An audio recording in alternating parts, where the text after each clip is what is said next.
Bienvenue, mesdames et messieurs, dans cette émission. C'est parti pour le décryptage des grandes questions d'actualité. Les députés vont élire ce mercredi plutôt 22 mai, les bureaux définitifs de l'Assemblée nationale. L'Union sacrée, son ticket n'a pas du tout bougé, excepté un seul changement au poste des questeurs.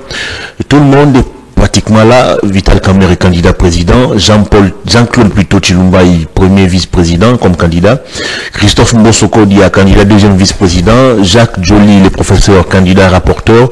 Le poste de rapporteur adjoint revient à l'opposition et il y a deux candidatures, à savoir Dominique Mounongo d'Ensemble pour la République, mais aussi Constant Moutamba de la Dynamique progressiste. Et le poste des questeurs est confié à la députée nationale Chimène Polipoli de l'AFDC de Modeste Batilukobo, tandis que le poste de questeur adjoint revient à Grace Nehema. Voilà donc la composition du bureau ou du prochain bureau définitif de l'Assemblée nationale. L'élection est prévue pour ce mercredi dans quelques heures et on va suivre de près cette situation. On va revenir également sur la tentative de coup d'État du dimanche dernier. L'armée a communiqué sur le bilan. 4 assaillants ont trouvé la mort.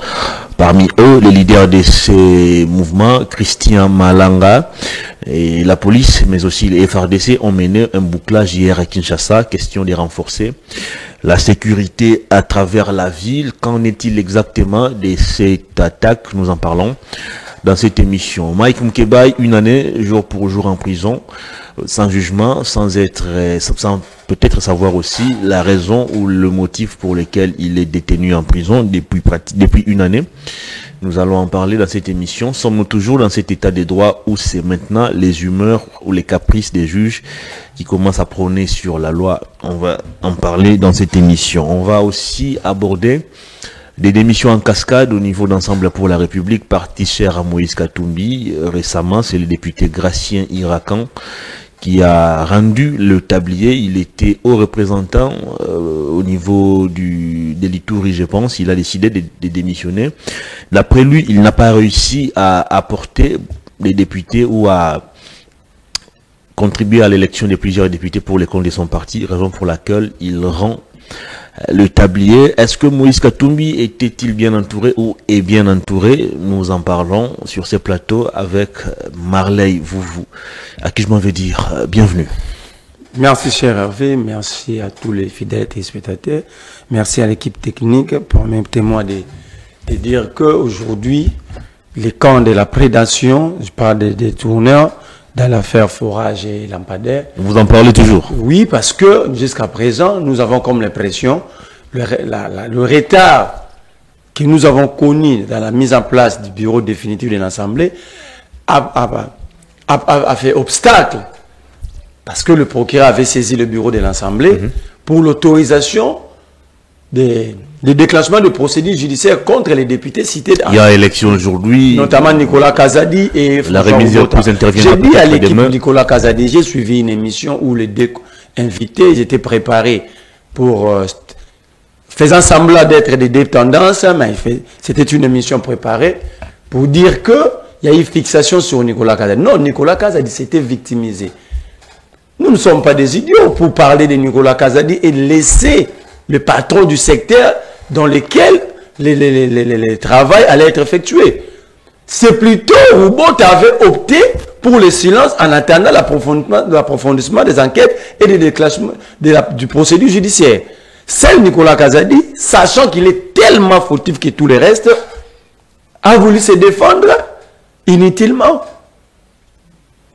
Mais il a voulu se défendre parce qu'il était victime des attaques. Non, il n'était pas victime des attaques. Il a été victime d'une campagne médiatique. Mais lorsqu'on citait Roubota, lorsque les gens publiaient les photos... Est-ce que la campagne médiatique subie ou la guerre médiatique contre Nicolas Kazadi est la même que François Roubota? On ne parle pratiquement pas de lui.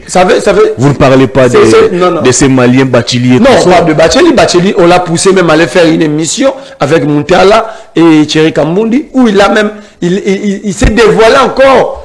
Non seulement ils ont détourné, non seulement il y a eu surfacturation, il y a eu aussi fraude fiscale.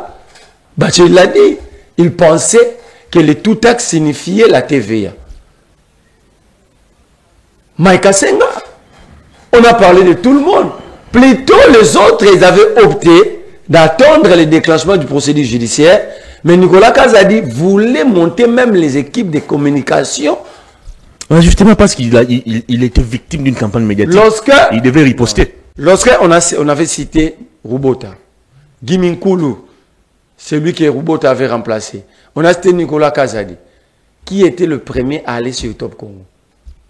C'était lui.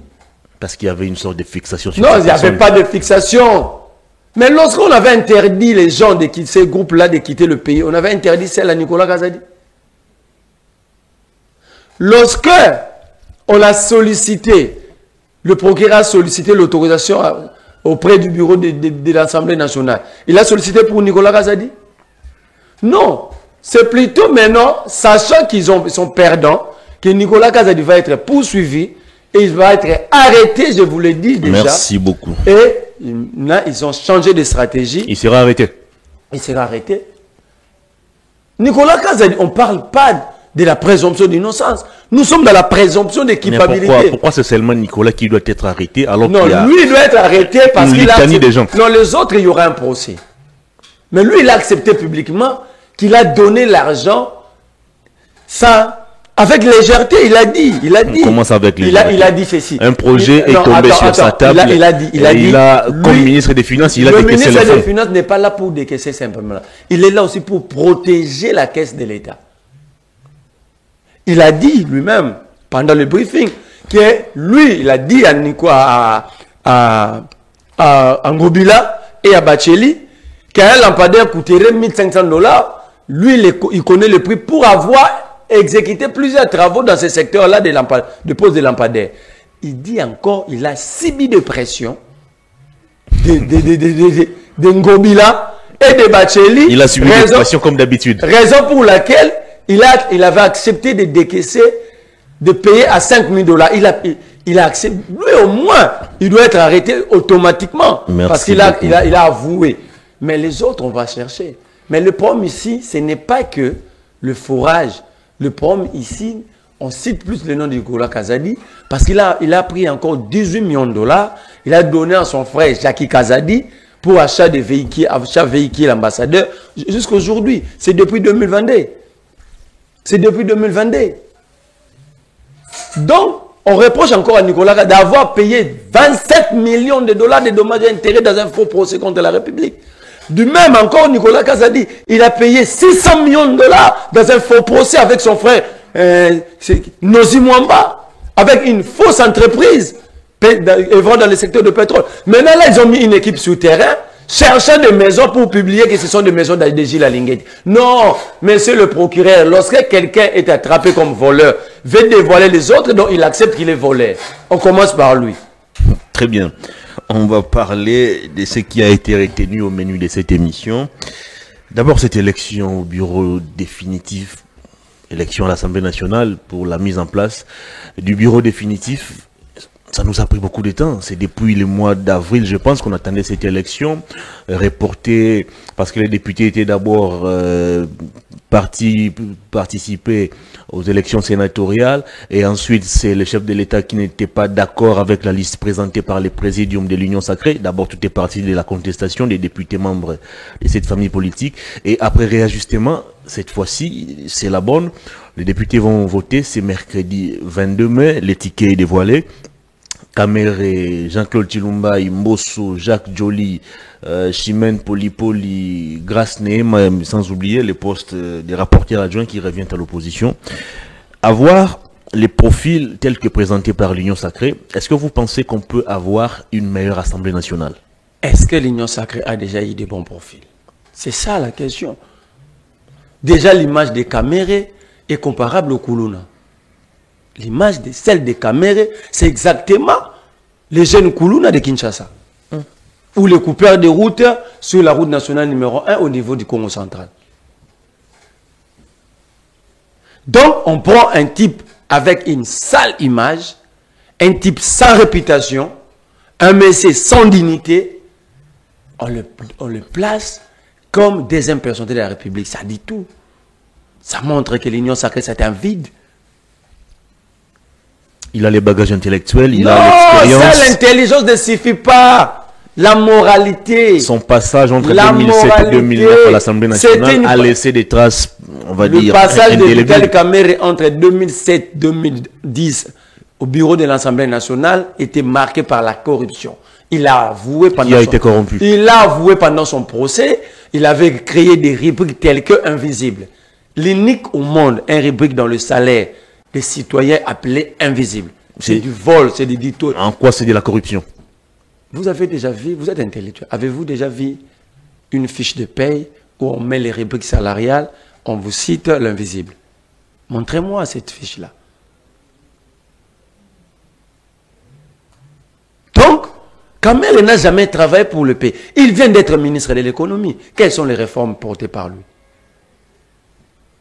Il vient d'être ministre. Jusqu'à la preuve du contraire, il est encore ministre de l'économie intérimaire, où il est en train, en violation de la Constitution, à assimiler les affaires courantes. Non, il avait refusé cela. Je prends le gouvernement en général, parce qu'il faisait partie de cette équipe. Exactement. Donc, Kamerhe nous présente d'abord son bilan comme ministre de l'économie. J'ai comme l'impression, le Congo maintenant c'est un club d'amis. Le Congo maintenant, quand vous parlez du présidium, c'est exactement les 13 parlementaires. C'est-à-dire? Dans les 13 parlementaires, maintenant nous avons 6 parlementaires qui écrivent tout moment au président de la République des lettres. Et sans solution en termes de gouvernance. Exactement les 13 parlementaires. Donc ici, l'Union sacrée à l'Assemblée nationale, c'est le comité central. Au niveau comme plateforme, c'est le MPR. Et tu sais que c'est l'autorité de référence. C'est le roi soleil, l'ayatollah. Vous prenez Kamerhe et vous le placez là, c'est les familles, la famille d'abord. Il l'a fait à l'Assemblée, au ministère de l'économie. Pose la question à Kamerhe, quel était le rôle de Massaro à ses côtés pendant son passage au ministère de l'économie? Il occupait quel poste? Parce qu'il était là à chaque déplacement, à chaque voyage. Ça dit, l'argent a été décaissé pour un non-agent du cabinet. Un non-membre du cabinet, mais l'argent a été déboursé. Kamerhe est comparable au Koulouna et au coupeur des routes. Dans le mal, rien de bien peut sortir. Ça, c'est un. 2. Je prends Jacques-Claude Tshilumbaï. L'IDP, c'est un vide. Professeur d'université. Non, Mbata aussi était professeur. Juriste. Mbata était professeur. C'est lui qui danse chaque jour au nom de Tshisekedi ici. Bouchab, c'est un professeur. C'est parmi les grands constitutionnalistes. Ici, au Congo, il ne faut pas parler de professeur. Je viens de vous dire, seule l'intelligence ne suffit pas. La bonne moralité. Le professeur Tshilumbaï n'a pas une bonne moralité. Vous pouvez avoir plusieurs diplômes. Ça ne signifie pas, cela ne signifie pas que vous êtes compétent. Parce que ceux qui ont détruit plus le pays ici, ce sont des gens qui ont plus de diplômes. La société congolaise est ce qu'elle est aujourd'hui parce que l'intellectuel confond le diplôme et l'intelligence et compétence. On pense donner le pays entre les mains des gens qui ont plusieurs diplômes. En réalité, ce sont eux le vrai destructeur de la République. Des détourneurs. Vous vérifiez tous les détourneurs, ils ont plusieurs diplômes. Hein. Ils en ont 4, 5, 6, plusieurs formations. On vous cite même des universités, vous pouvez craquer. Mais ce sont des voleurs. Vous reprochez exactement quoi à ces tickets composés principalement des professeurs? Kamerhe est professeur, Tshilumbaï est professeur, Joly professeur. C'est ça maintenant l'accident. L'accident de l'histoire et notre malheur commence par là. Je prends maintenant Mbosso. Mbosso est simplement jaloux de Papa Wemba. Il veut mourir sur scène, passant, il va recevoir le même honneur que Papa Wemba. Non, il veut mourir sur scène. Le CESAC ne veut pas de ses propos. Non, il ne faut pas suivre. Il y a un confrère qui est suspendu. Il y a un confrère dont l'émission est suspendue. Christian Bossembe, c'était un assujetti du régime. Je parle du CESAC. Non. C'est lui qui incarne le CESAC, c'est qui? Lui, c'est un assujetti. Nous nous battons pour nos droits. Ok? Il n'a aucun droit sur moi. Vous reprochez quoi à Mbosso? Il a Mbosso, son problème, c'est de mourir comme Papa Wemba sur scène. C'est ça le vrai problème de Mbosso. Depuis qu'il avait vu l'organisation des obsèques de Papa Wemba, il est jaloux, il veut mourir et recevoir les mêmes honneurs. Parce que je ne vois pas son importance là. Déjà, il était président de l'Assemblée nationale avec plusieurs confusions. On parle de délinquance de gestion, il insulte comme un député comme c'est ça. Or, la délinquance est le contraire de l'orthodoxie de gestion en sciences économiques. Un député, une députée, il a gosé, lui dit des choses, il dit, viens à la maison. Donc, il a montré que sa mémoire, mais mon cher Hervé, dans des facultés... Il a un côté... Non, il a un côté comique. Non, dans des facultés, dans toutes les facultés intellectuelles quand un être humain, la faculté qui décline vite à 25 ans, c'est la mémoire. Maintenant, Mbosso a 84. Donc, ce n'est pas du côté humour de Mbosso, ce sont les effets de l'âge. Maintenant, refusant d'être enterré par sa famille, en étant jaloux de Papa Wemba, il veut mourir au perchoir. C'est ça la réalité. Tu prends Joly. Joly a vendu son âme devant tout le monde. Il a défendu, en faisant quoi? Il a défendu le diplôme d'honneur d'honoris causa. Ici devant nous. Pendant qu'il était dans le faux. Il a dit, le président a réhabilité l'Inikin. Je lui avais posé une question dans plusieurs télés. Est-ce que Joly... Il avait regardé l'auditoire. À l'Inikin, il y a une auditoire qu'on appelle Kalomombikai. Pendant qu'ils étaient en train de décerner le diplôme d'honneur à Tshisekedi, ils étaient tous à l'Inikin. Est-ce qu'ils avaient pris soin d'amener Tshisekedi dans cet auditoire? C'est quoi le rapport entre l'obtention du diplôme? Non, je prends les explications de Joly et la désignation de Joly ou son élection probablement comme rapporteur de l'Assemblée nationale. Parce que Kaboul était devenu ministre comme ça. Pourquoi? Parce qu'il avait menti tout le monde que Tshisekedi il était gardien de but à son jeune âge. Maintenant, Joly est là parce qu'il a défendu une bêtise. Après un mois, Joly et ses pères professeurs, ils ont réclamé des arriérés de salaire. Chez qui? Chez la même personne qu'il venait et même de décerner un diplôme d'honneur. Donc il est là parce qu'il a bien dansé. Parce qu'il a bien défendu une bêtise. Parce qu'il a bien chanté. C'est ça le comité central. C'est ça l'impère. C'est ça être ayatollah, être le roi soleil. Nous, le peuple souffre parce que le peuple refuse de faire ce que Joly fait. Le jour où tout Congolais vont chanter roi soleil, ayatollah, Fachi Béton, peut-être ils auront des postes et l'emploi va être là. Ils vont créer de l'emploi. Je prends l'autre là. Bon, les autres, je ne connais pas, je les ai jamais vus en œuvre, mais je prends le poste de rapporteur adjoint. Les rapporteurs adjoints. Dominique Mounongé, Constant Moutamba. Est-ce que Constant Moutamba est de l'opposition? Mais oui. Qui vous a dit ça? Il a été élu comme... Qui vous a dit ça? Opposant. D'abord, si l'Union sacrée vote Constant Moutamba, je vais comprendre que Tshisekedi ne sait pas pourquoi il est là. C'est le même Constant Moutamba qui avait traité Tshisekedi d'un héritier malheureux. Sur le plateau de Paulette qui... C'est du passé. C'est du passé, mais c'est de l'histoire. Et ça reste dans la mémoire collective de la nation. Ok? Il a dit, le peuple ne peut pas croire à Tshisekedi. À l'époque, Tshisekedi n'était même pas président. Là, Constant Moutamba défendait Kabila. Le peuple ne peut pas croire à Tshisekedi. Autre mœurs. Entre mœurs dans la gestion de la République n'existait pas. Parce que la gestion est continuelle. Mais comment maintenant Constant Moutamba va défendre ou va travailler pour le compte d'un héritier malheureux? Mais il va occuper un poste qui revient à l'opposition. On connaît la Ou il va batailler pour un poste qui revient à l'opposition. Constant Moutamba, celle des aveugles politiques, où les ignorants peuvent continuer à ignorer. Constant Moutamba n'est pas de l'opposition.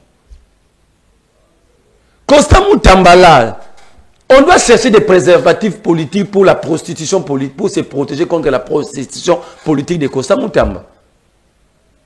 Il était là en train de se battre pour être rapporteur de la Mouka. Après, il s'est battu pour être rapporteur, porte-parole du parti de Matata pour LGBT. Après avoir critiqué Tshisekedi d'être candidat, d'être héritier malheureux, il a cherché d'être avec la Mouka. Il a voulu adhérer à l'ECD. Il est allé chez Matata Pogno.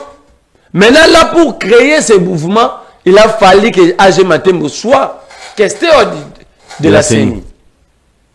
Dans ce mouvement, Et subventionné par l'argent contourné à l'organisation des élections. Je demande à tout Congolais de porter des préservatifs politiques pour se protéger contre la prostitution politique de Constant Mutamba. Ce poste revient à l'opposition, selon le règlement intérieur. Constant Mutamba n'est pas de l'opposition, c'est une carte jouée expressement. Vous allez remarquer, tout le poste, il y a une seule candidature. Sauf ça. Ils vont prendre la carte du non-consensus au sein de l'opposition pendant qu'ils ont accepté la candidature d'un non-opposant. Suivant les dires d'Augustin Kabouya, on va donner des postes, que ce soit celui de l'opposition par rapport au poids politique au sein de l'Assemblée nationale. Mais est-ce qu'eux-mêmes dans l'Union sacrée, ils ont respecté ces non, s'ils n'ont pas respecté, ce n'est pas notre problème. Mais le poids politique, l'unique force de l'opposition au sein de cette Assemblée nationale, c'est l'ensemble pour la République. Constant Mutamba n'a aucun droit. Donc, d'après vous, l'Union sacrée a l'intention manifeste. Au moins que les députés contournent, comme vous avez contourné la carte de l'UDPS pour choisir Kamel, parce que la carte n'était pas que Kamel soit le candidat unique de l'Union sacrée au poste du président. Ils avaient voulu ouvrir l'espace démocratique, faire semblant pour contourner et remettre Mbosso. C'est pourquoi vous voyez l'UDPS s'est battu pour maintenir la candidature de Mbosso. Maintenant, ils veulent jouer la même carte. Au moins que les députés puissent encore contourner pour la volonté de Kabouya et de l'UDPS. Là, Mounongo sera là. Mais au cas contraire, Dominique Mounongo, c'est déjà une candidature à retirer. Qu'est-ce que l'UDPS va gagner en voulant étouffer la candidature de Dominique Mounongo? Ils savent qu'ils ne peuvent pas assujettir Dominique Mounongo. C'est une dame de fer. C'est ça le problème. Non, mais d'abord, elle fera quoi dans ses bureaux? Elle sera pratiquement la seule de l'opposition. Face à 6 personnes de l'Union sacrée ou à 6 députés. Ce n'est pas le bureau qui décide.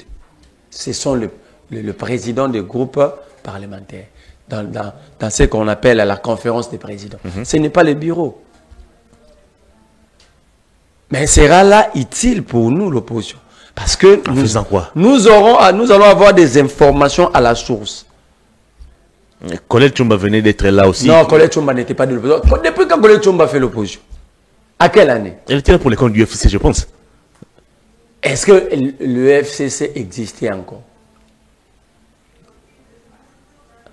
Il y avait Moulania, il y avait un petit groupe. Tous les restes, ils avaient accepté de basculer, de quitter Kabila comme toujours. De la même manière, ils avaient quitté Mobutu, ils ont quitté Mouzé, ils ont quitté Kabila. Donc, en fait, ces bureaux-là, c'est du pur fantôme. Mais vous avez évoqué quelque chose de bien. Vous avez dit que les tickets précédents avaient posé plusieurs problèmes et le président avait demandé au président aussi parlementaire d'écrire une nouvelle lettre au président de la République. Donc,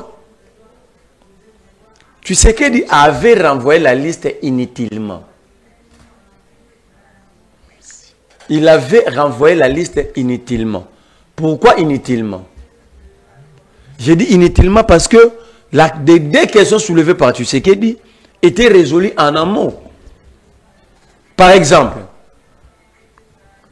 lorsque Tshisekedi demande aux députés la représentation de la Grande Orientale, n'est-ce pas qu'Inagos était candidate? Inagos était de quel contrée? N'est-ce pas de la Grande Orientale? N'est-ce pas de la Grande Orientale? Le président, maintenant, vous cherchez quelle Grande Orientale? Lorsque le président avait évoqué la représentation de la femme. D'abord, qu'est-ce qui a changé dans l'actuel ticket présenté par l'Union sacrée? Parce que ce sont les mêmes personnes qui sont revenues. La contestation des députés n'a servi à rien. Caroline Bemba est partie. La candidature de, comment elle s'appelle, Moussa Nyamouissi a été aussi étouffée au poste de deuxième vice-président. C'est ça. Bah, tu avais retiré son fils bien avant. L'IDPS a milité pour ce que Mbosso n'a plus rien à perdre. Mbosso, c'est un vent à guerre pour l'IDPS. Dans la vie normale, il est presque au soir de sa vie. Dans la vie politique, exactement. Il n'a plus rien à donner. Il joue la carte d'héritage. Il est à la recherche de l'héritage pour ses enfants. Donc, il est totalement dans la poche de l'IDPS. C'est pourquoi l'IDPS a milité pour que la candidature de Mbosso soit maintenue. Mais je suis dans ce que le président avait demandé, la représentation de la femme. Or, quand vous prenez les tickets précédents rejetés par d'autres candidats députés, il y avait 4 femmes sur cette poste. Il y avait Inagozi, Dominique Mounongo, Inamizi, il y avait Chimène qui avait remplacé le fils Bahati, il y avait Caroline Bemba, il y avait que cette poste, il y avait 4 candidatures féminines.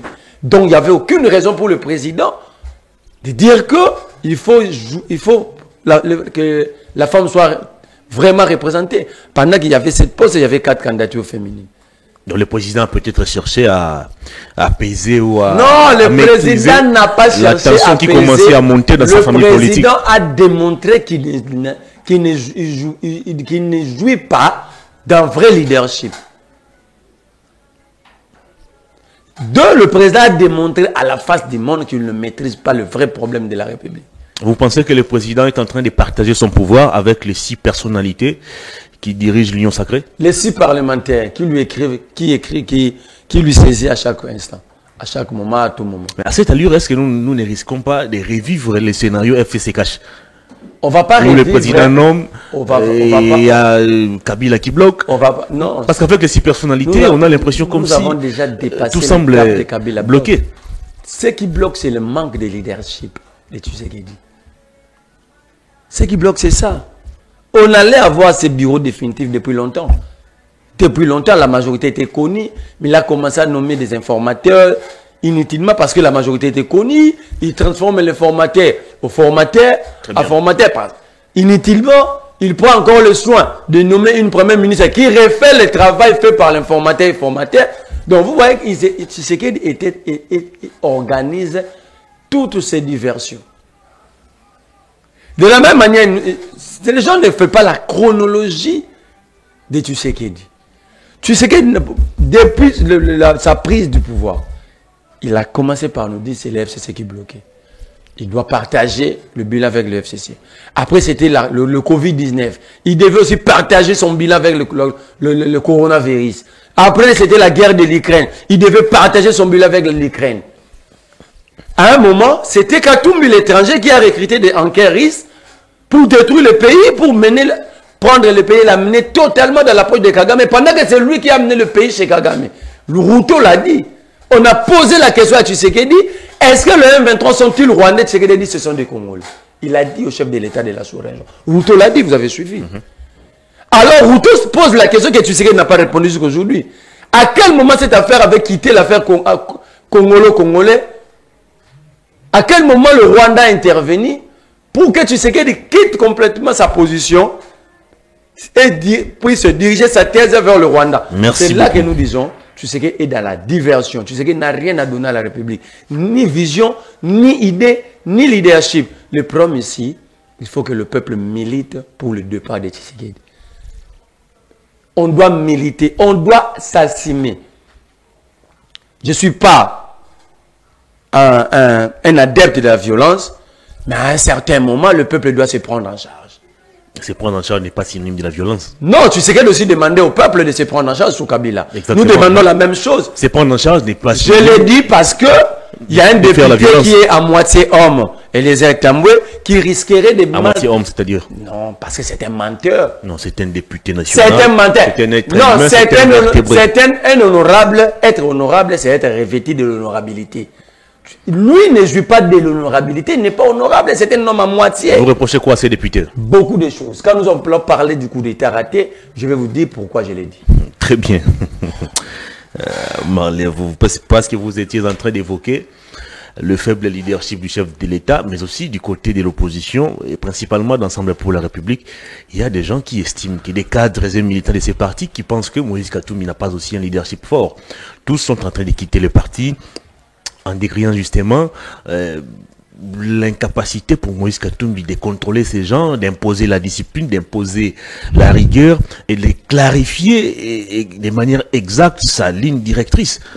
Je comprends que tous ces gens-là, personne n'est politique. Personne aussi est administratif. Est-ce que c'est le président qui gère le parti au quotidien? C'est ça la difficulté au Congo. Au lieu d'institutionnaliser nos partis, on est en train de calquer le parti sur les individus. Non, c'est Katumbi. Non. Là, vous trouvez des arguments on ne trouve pas des arguments. Pourtant, quand il s'agit de gestion de la chose publique, vous ne parlez jamais Non, du la Premier ministre. gestion de la chose publique, il y a un individu qui porte la responsabilité de la vision, c'est lui qui a demandé, qui est allé solliciter le suffrage du peuple. En faisant de promesses pendant la campagne. Il est en train de recruter, de distribuer des postes selon sa vision. Ok?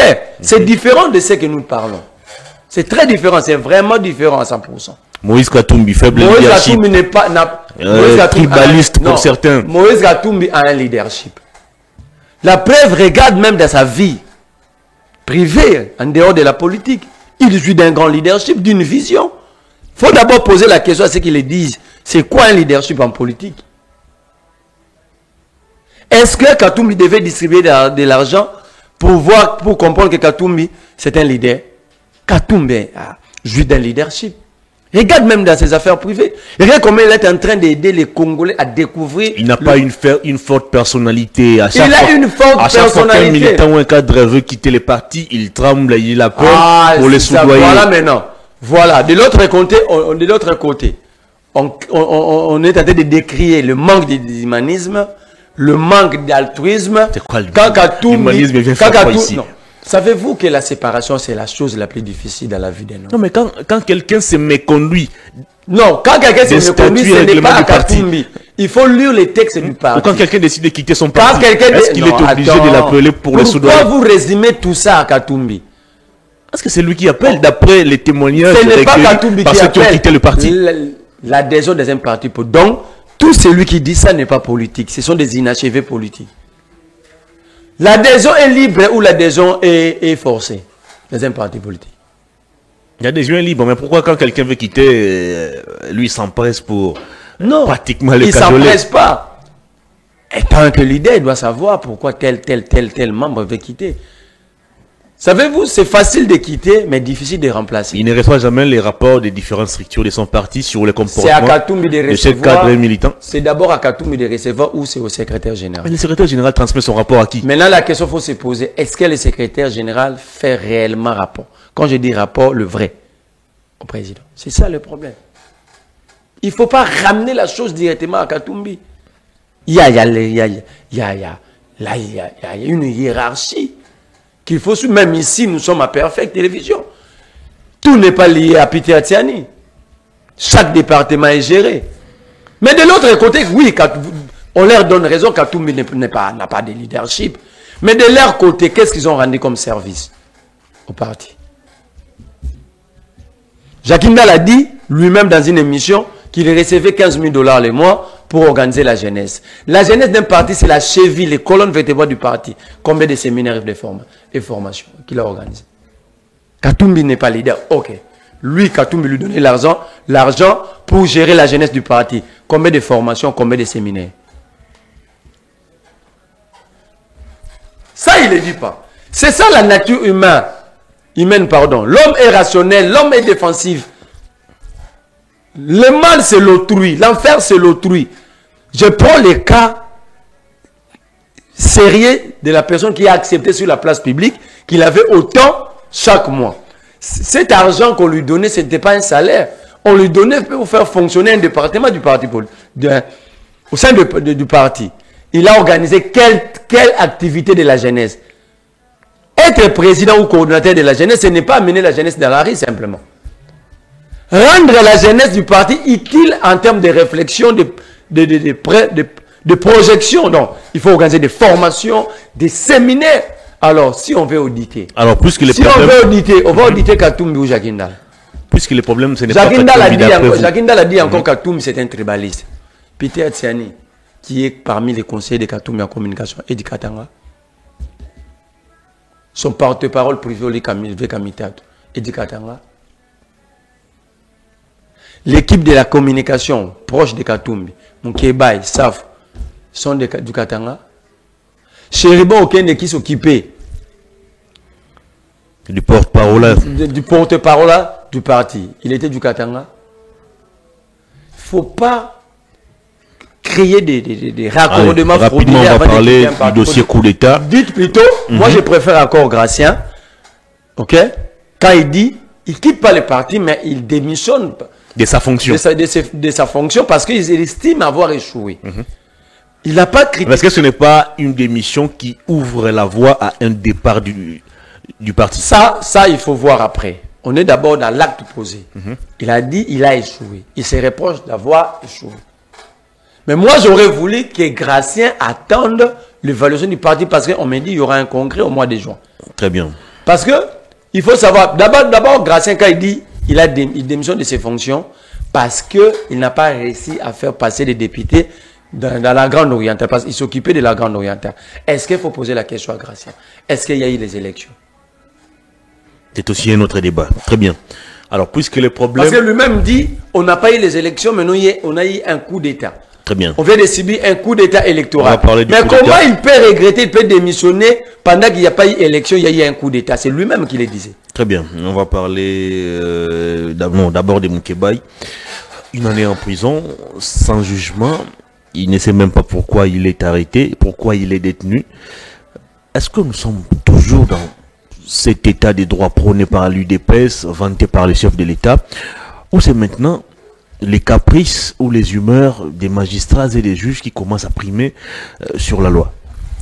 Achetant d'abord pour la question précédente, Katumbi a besoin de gens comme des Salomon, des gens discrets mais travailleurs, des gens capables à monter des stratégies, à réfléchir dans le sens de faire évoluer les choses. Il est présenté comme la tête pensante du parti. Je suis un homme. Le grand stratège. Savez-vous que je suis un homme d'essai? Parce que le moment n'est pas bien indiqué pour ce genre de débat au sein de l'Assemblée pour la République. Il devait attendre l'évaluation du parti, savoir qu'est-ce qui a été fait, qu'est-ce qui n'a pas été fait, pourquoi ça n'a pas été fait, qu'est-ce qui n'a pas été bien fait, pourquoi ça n'a pas été bien fait, c'était quoi le blocage, est-ce qu'il y a eu réellement élection, pourquoi on s'est laissé être dribblé électoralement, quelles sont nos projections à l'avenir, comment réorganiser le parti pour à la prochaine fois, qu'on ne puisse pas nous contourner électoralement, et comment organiser le parti pour avoir plus de députés et d'assises au sein de la société. Merci beaucoup. Donc, je vois seule personne qui est capable de le faire, je pense que c'est Salomon. Parce qu'ils sont là. Ils sont dans des querelles inutiles. Qui n'honorent ni le parti, pas seulement Katumbi, mais le parti. C'est la guerre des palais. Oui, mais inutile. Sans raison. Parce que même les arguments mise sur la place publique ne tient pas. Très bien, Mike ça n'honore pas. Donc, moi je crois que tous les membres de l'ensemble devaient s'inspirer du comportement de Salomon. Que moi je ne qualifie plus de spécial, mais des symboles de l'unité nationale. Il a réussi à se faire élire au-delà de frontières de sa province natale, du Maniema. Il est allé se faire élire au Katanga pour voir ça. Il faut remonter à l'époque de Mobutu. Les politiques, je crois que Salomon c'est un modèle pour la classe politique congolaise. Merci. Je réponds à la question de Mike Moukébaye. Une année en prison, pas de jugement, pas d'arrêt de la Cour constitutionnelle en rapport avec sa requête introduite depuis le mois de juin, je pense, 2023. Est-ce que Moukébaye à ce jour est devenu un prisonnier personnel d'un individu? Non, d'un individu, oui, de M. Félix Tshisekedi Tshilombo. C'est son prisonnier, c'est clair.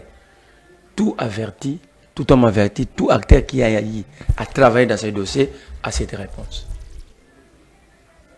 C'est le président de la République. Je regarde la caméra, c'est le président de la République qui a arrêté Mike Moukébaye. Attention à des affirmations gratuites. Je l'ai dit, je me répète encore. C'est M. Félix Antoine Tshisekedi Tshilombo, l'auteur de l'arrestation de M. Mike Moukébaye. Moukébaye représente quelle menace pour Félix Tshisekedi? Moukébaye représente quelle menace? Tout ce que Moukébaye mettait sur la place publique, pensez-vous que ça mettait tranquille Félix Tshisekedi? Mais son combat était plus orienté vers Ngobilaye, comment il s'appelle encore, ces pasteurs, Godempoï. Mais qui gérait Ngobilaye et Godempoï? Ngobilaye disait il est le fils aîné de qui? Imaginez un député. Moukébaye n'était pas arrêté. C'est l'enlèvement de Moukébaye qui était transformé plus tard à une arrestation. Il était enlevé un dimanche à 18 h pendant que le parquet ne fonctionnait pas. En violation de tout texte réglementaire. La Constitution dit toute personne interpellée, pas arrêtée, doit être informé dans l'immédiat du motif de son interpellation. On n'est pas encore à l'arrestation. Mais Moukeba a été enlevé, amené. Apparemment, Moukeba, je ne sais pas si Moukeba avait dit à ces gens-là qui ne connaissaient pas la ville de Kinshasa, on l'a fait circuler la ville ici. Et d'ailleurs, on l'a enlevé Moukeba devant ses enfants. Cagoulé devant ses enfants. L'enfant crie, on veut tuer papa, on prend l'arme, on braque. Ils ont braqué Mégane Moukeba, le fils aîné de Moukeba. Il était encore mineur. On amène Moukeba aux polices du parquet judiciaire, donc, cachet judiciaire. Il a passé une nuit là-bas. Sachant quoi faire à Moukeba, vous avez suivi le procès Moukeba. Ici à la cour d'appel, ces gens-là parlaient au téléphone, faisaient rapport. Ils posaient même la question au commanditaire. On l'amène où? Donc ils avaient pris quelqu'un sans savoir où l'amener. Et sans savoir même pourquoi on l'a arrêté. Pourquoi on l'a enlevé, pas arrêté? Devant la victime, ils sont pris soin d'appeler, de dire que nous l'avons eu. Mais on l'amène où? Devant tout le monde. Demain, ça ne sait pas comment faire. On va instruire au procureur général Firmin Vaudemambo d'envoyer une lettre à la cour d'appel et d'envoyer Moukeba là-bas. Posons maintenant la question à Firmin Vaudemambo. Personne n'a la capacité d'intimer l'ordre au procureur général près la cour de cassation, si ce n'est que le président de la République. Je ne sais pas si les gens me comprennent.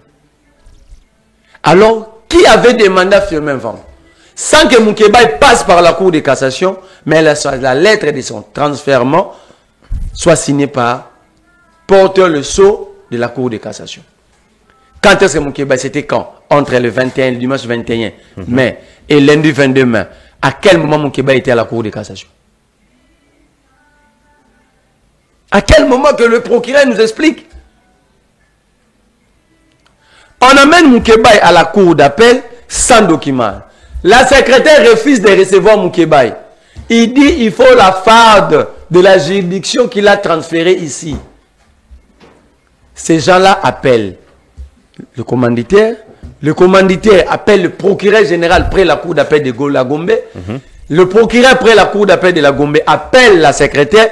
La secrétaire dit devant Moukeba, bon, je le reçois comme ça. C'est comme ça qu'ils ont reçu Moukeba. Nous avons tous assisté. On organise un procès en flagrance, sans éléments. On pose des questions au ministère public, dans le procureur. Le procureur directement sollicite une remise. Et demain, il n'y a pas eu procès directement. Ils ont brandi le MAP, le mandat d'arrêt provisoire. Et c'est comme ça que Moukeba, l'enlèvement de Moukeba s'était transformé à l'arrestation. Alors, qu'est-ce qui justifie, jusqu'à ce jour, une année durant, que Moukeba ne soit pas jugé, soit encore condamné? C'est exactement le procès Salomon. Ils n'ont pas des accusations. Donc, les éléments de preuve posent problème. Pose problème parce que Moukeba leur avait posé un problème. Une question, pardon. Il a dit, vous avez dit que j'ai incité à la haine tribale dans une émission. Ça dit, vous avez suivi l'émission, vous avez l'émission. Exactement. Amenez-moi le morceau où moi, Moukeba, j'avais incité à la haine tribale. Ça fait une année, simple morceau. Une année et un jour aujourd'hui. C'est si on m'interpellait en disant qu'ils m'ont suivi avec Hervé sur Perfect, ça dit ils ont suivi l'émission, ils ont le morceau. Comment ils peinent à brandir le morceau où Moukeba est incité à la haine tribale? Pourquoi? 2. Comment un Kassaïen du pur souche peut inciter à la haine tribale contre les Kassaïens? Il y a incitation à la haine tribale quand un individu ou une personne incite les gens de sa tribu à se soulever contre une autre tribu. Mais Moukeba est Kassaïen 100%. Comment nous explique ce phénomène? Les enfants nous suivent. Les étudiants nous suivent. On ne peut pas détruire des générations et des générations parce qu'on est au pouvoir. Merci beaucoup. Qu'ils expliquent aux jeunes, est-ce qu'un Kassaïen peut inciter à la haine tribale contre les Kassaïs? D. Moukeba est très malade aujourd'hui. Tout le monde sait que Moukeba a fait objet des arrestations, à plusieurs reprises. Mais il n'a jamais été malade. Aujourd'hui, Moukeba est malade. Il sollicite la liberté provisoire pour des raisons sanitaires. Pour des raisons sanitaires. Premier élément pour un juge ou le ministère public, on commence par solliciter la contre-expertise. Mais ça n'a pas été fait. Cette demande a été rejetée sur le banc. Aussitôt déposée, aussitôt on a rejeté la demande sans toutefois procéder à la contre-expertise. Contre-expertise, savoir si réellement il est malade.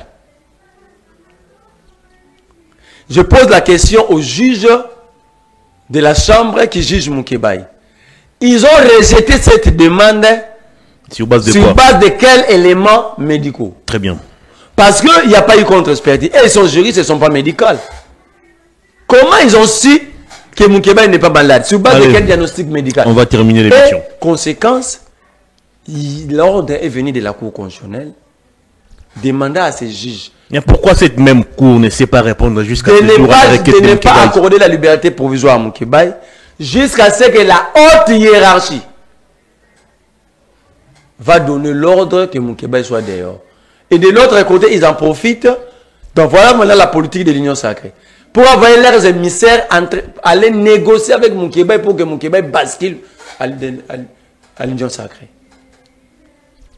Donc ils sont en train de chercher que Moukébaï puisse adhérer à l'Union sacrée. Est-ce pour autant on doit violer même la loi jusqu'à pousser la Cour constitutionnelle à marcher sur sa propre loi et refuser de répondre à une requête d'un citoyen? Lorsque le président de la République vous dit, lui, les questions du juridisme ne le concernent pas. C'est tout, non? Il est le magistrat, c'est pas, mais il ne s'occupe pas du juridisme. Merci beaucoup. On va terminer cette émission. Très rapidement, en 2 ou 3 minutes, votre commentaire sur cette tentative de coup d'État déjouée par les FARDC.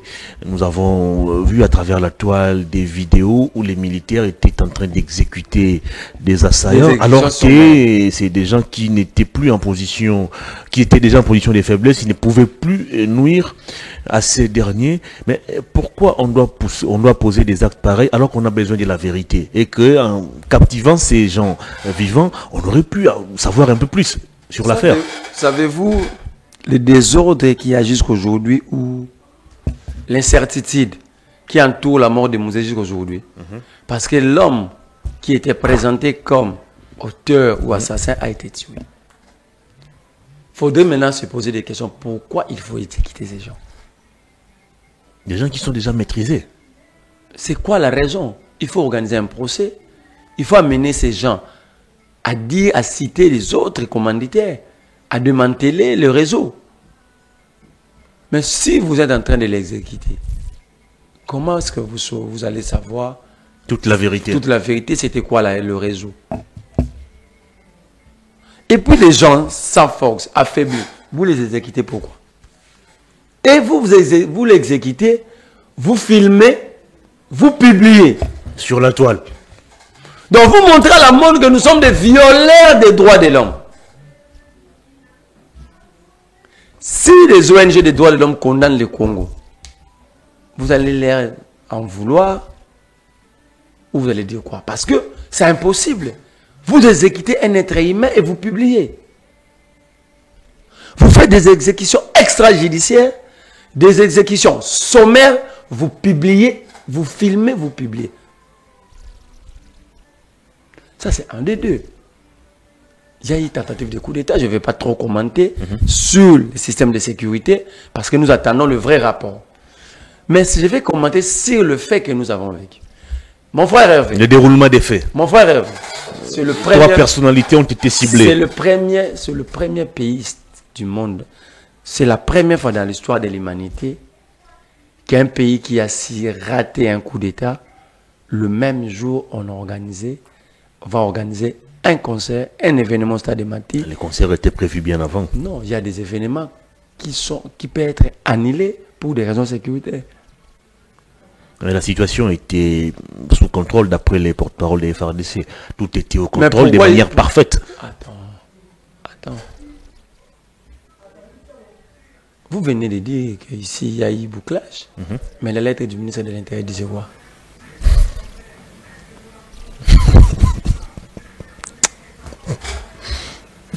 La manière d'agir met en doute le peuple sur la vraie histoire de ce qui s'est passé le dimanche. On organise un concert le jour des événements. On accepte que 150 000, 120 000, 150 000 Quinois Puis c'est rassemblé dans la même stade. Le même jour. Allez, vous prenez 120 000 Quinois, vous le mettez dans une marmite le même jour. C'est une grande imprudence. Deuxième élément qui met en doute. Les assaillants étaient en train de chercher les adresses. Ils sont arrivés chez les VPM de la Défense, ils n'étaient pas là. Sans laisser des traces, sans tirer ne fût-ce qu'une balle. Avec tout ce qui a comme arsenal militaire chez les VPM de la Défense. Et ces militaires qui sont commis à la garde de Jean-Pierre Bemba n'ont même pas détecté qu'il y avait des suspects.